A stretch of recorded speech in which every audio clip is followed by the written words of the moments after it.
T20 cricket में आजकल जो हो रहा है ना, वो सच में हैरान करने वाला है।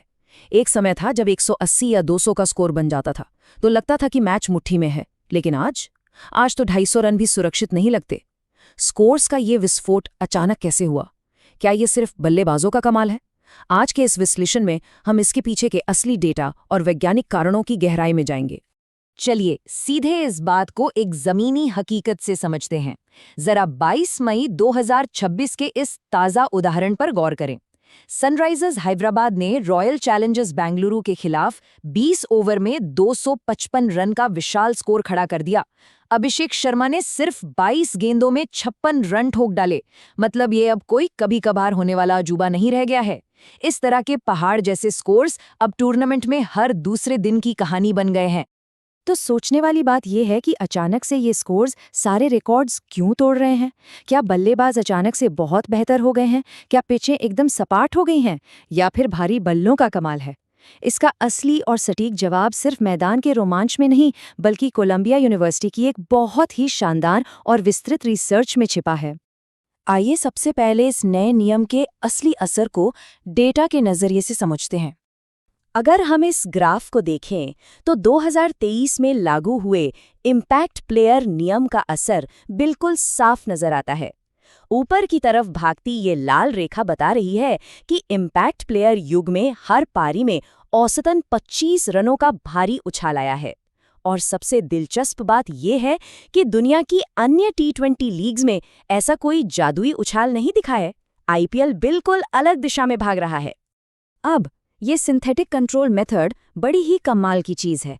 मान लेते हैं कि दुनिया भर में वैसे भी T20 क्रिकेट में थोड़े ज़्यादा रन बन रहे हैं, लेकिन अगर हम उस ग्लोबल ट्रेंड को पूरी तरह हटा दें तो ये डेटा बिल्कुल सटीकता से बताता है कि सिर्फ और सिर्फ इस इम्पैक्ट प्लेयर नियम की वजह से ही हर पारी में 12.3 रनों का पक्का इजाफा हुआ है। बिल्कुल सटीक 12.3 रन।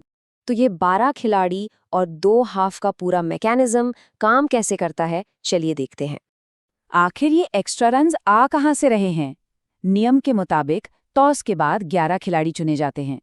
जो टीम बैटिंग कर रही होती है वो एक एक्स्ट्रा स्पेशलिस्ट बल्लेबाज के साथ उतरती है और फिर पारी खत्म होने पर उस बल्लेबाज को बाहर करके एक स्पेशलिस्ट गेंदबाज को इम्पैक्ट प्लेयर के रूप में अंदर ले आती है। सीधा सा मतलब है, टीमें 10 कॉमन खिलाड़ियों के साथ एक स्पेशलिस्ट बैटिंग 11 और एक स्पेशलिस्ट बॉलिंग 11 खिला रही हैं। यहाँ एक बहुत बड़ी गलतफहमी दूर करना जरूरी है। अक्सर लगता है कि इम्पैक्ट प्लेयर मैदान में आकर बड़े बड़े छक्के लगाता है, राइट?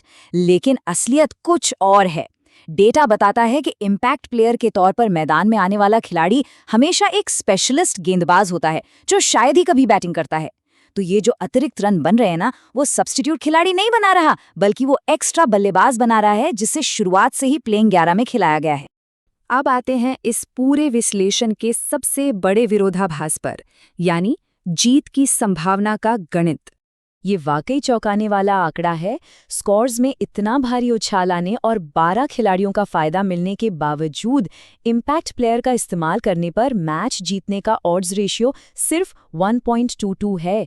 सांख्यिकी की भाषा में कहें तो इस नियम का किसी भी टीम के मैच जीतने की संभावना पर कोई खास या निर्णायक प्रभाव पड़ता ही नहीं है। लेकिन ऐसा हो क्यों रहा है? इसका जवाब बहुत सीधा है। 90% मैचों में दोनों ही टीमें इस नियम का इस्तेमाल करती हैं। अब जब दोनों ही टीमें इसका फायदा उठा रही हैं तो किसी एक को एक्स्ट्रा बढ़त कैसे मिलेगी?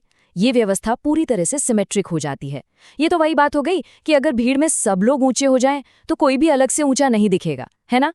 लक्ष्य का पीछा करने में ये नियम कैसे एक तरफा साबित होता है, आइए इसे समझते हैं।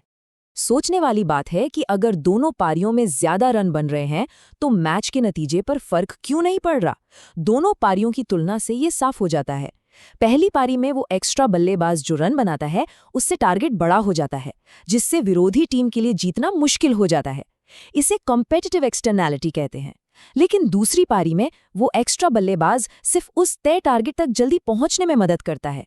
जीत तो जीत होती है, चाहे 1 रन से हो या 10 विकेट से। तो दूसरी पारी में ये महज एक प्राइवेट बेनिफिट बनकर रह जाता है। तो क्या इससे टॉस की अहमियत बदल गई? आंकड़े बताते हैं कि बिल्कुल नहीं। टॉस जीतने वाली टीम का विन रेट पहले भी 51.8% था और आज भी ठीक 51.8% ही है। लेकिन दिलचस्प बात यह है कि कप्तान अब पहले फील्डिंग करना ज्यादा पसंद कर रहे हैं। यह आंकड़ा 63% से उछलकर 76% हो गया है। ऐसा शायद ओस या ड्यू फैक्टर की वजह से है, जो पहली पारी के बैटिंग एडवांटेज को बेअसर कर देता है। रणनीति के नजरिए से इसे द कम्पेटिटिव ट्रेडमिल कहा जाता है। आइए जानते हैं क्यों। इस पूरे नियम के पीछे एक बहुत मशहूर एवोल्यूशनरी थियरी काम कर रही है, जिसे द रेड क्वीन इफेक्ट कहा जाता है। इसका मतलब है कि अपनी जगह बनाए रखने के लिए ही आपको लगातार दौड़ते रहना पड़ता है। क्रिकेट में भी ठीक यही हो रहा है।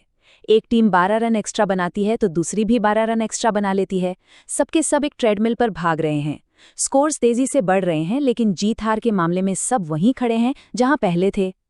इस सब का एक बहुत बड़ा रणनीतिक नुकसान भी हुआ है, और वो है क्रिकेट से ऑलराउंडर की धीरे धीरे होती विदाई। ये आंकड़ा देखिए, -38%। जी हाँ, टॉप ऑर्डर बल्लेबाजों द्वारा फेंके जाने वाले ओवर्स में पूरे 38% की भारी गिरावट आई है। यह कोई मामूली बदलाव नहीं है, बल्कि खेल की संरचना में एक बहुत बड़ा और चिंताजनक शिफ्ट है। इसका सीधा गणितीय प्रमाण हमारे सामने है। जो टॉप 7 बल्लेबाज मैच में औसतन 11 से ज्यादा ओवर फेंकते थे, वो अब घटकर सिर्फ 6.9 ओवर रह गए हैं। जो खिलाड़ी बैटिंग और पार्ट टाइम बॉलिंग दोनों करते थे, यानी हमारे असली ऑलराउंडर्स, उनकी जगह अब पूरी तरह से स्पेशलिस्ट खिलाड़ियों ने ले ली है।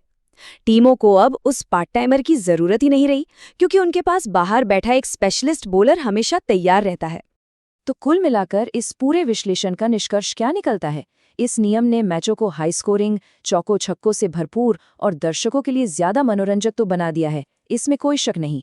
लेकिन रणनीतिक रूप से ये पूरी तरह से एक ट्रेडमिल साबित हुआ है। जब हर कोई इसका इस्तेमाल कर रहा है, तो किसी को भी कोई एक्स्ट्रा फायदा या ज्यादा जीत नहीं मिल रही। और अंत में ये डेटा एक बहुत ही गंभीर सवाल सोचने पर मजबूर करता है। क्या इन विशाल और मनोरंजक स्कोर्स के लिए क्रिकेट की रणनीतिक विविधता और उस जादुई ऑलराउंडर की भूमिका को हमेशा के लिए कुर्बान कर देना वाकई सही है?